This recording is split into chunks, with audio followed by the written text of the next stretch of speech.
a zaune shi ne ya mana wannan ƙoƙarin. Allah ya saka mai da alkhairi. Dama aikinsa ne kuma ga shi nan aiki irin wannan ya yi su da yawa kuma yana kan yi su.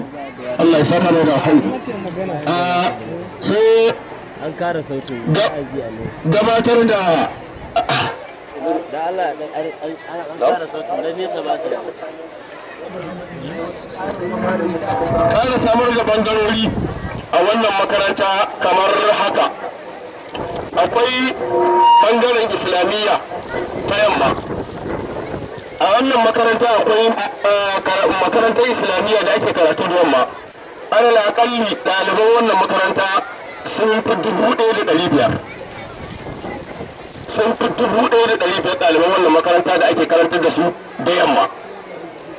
Me za mu ce da Allah? Me za mu ce da Allah? Ban ji ba? Allah mun gode maka. La ilaha illallah.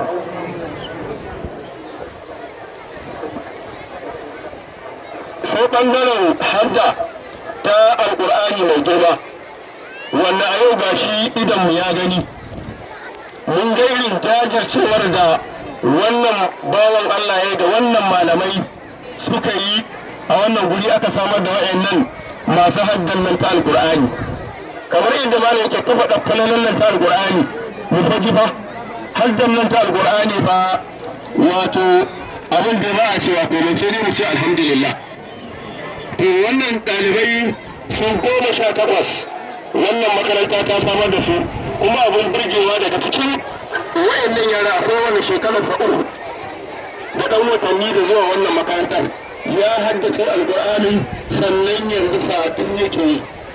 In ya ce satu ina nufin bayan an haddace alƙur'ani mutum zai ɗauko bayan ka haddace alƙur'ani ka rubuta shi da allo, ka riƙa rubuta kana kallon takarda da allo, sannan za ka ɗauko ka zo kuma ka yi ka rubutun babu allo, ka yi kallo kana rubutawa da ka.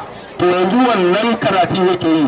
Daga cikin wannan ɗalibai akwai mutum ɗaya da Allah ya hore mana wannan ɗalibai, muna so fito waje mu gan shi.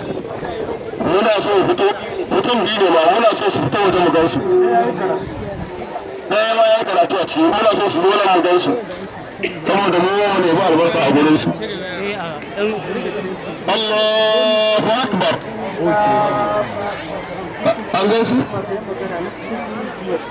Da Allah na cikin fili su yi. Waɗannan su ne waɗanda suka haddace alƙur'ani kuma suke satu. In an ce satu da ka suke rubuta alƙur'ani a allo. Sannan kuma nan gaba kaɗan za su karya takarda da izinin Allah ba tare da sun je ko ina ba. Wannan nasara ta samu ne kada ne an kiroɗi da manyan Allah da suke yi. Allah na gode.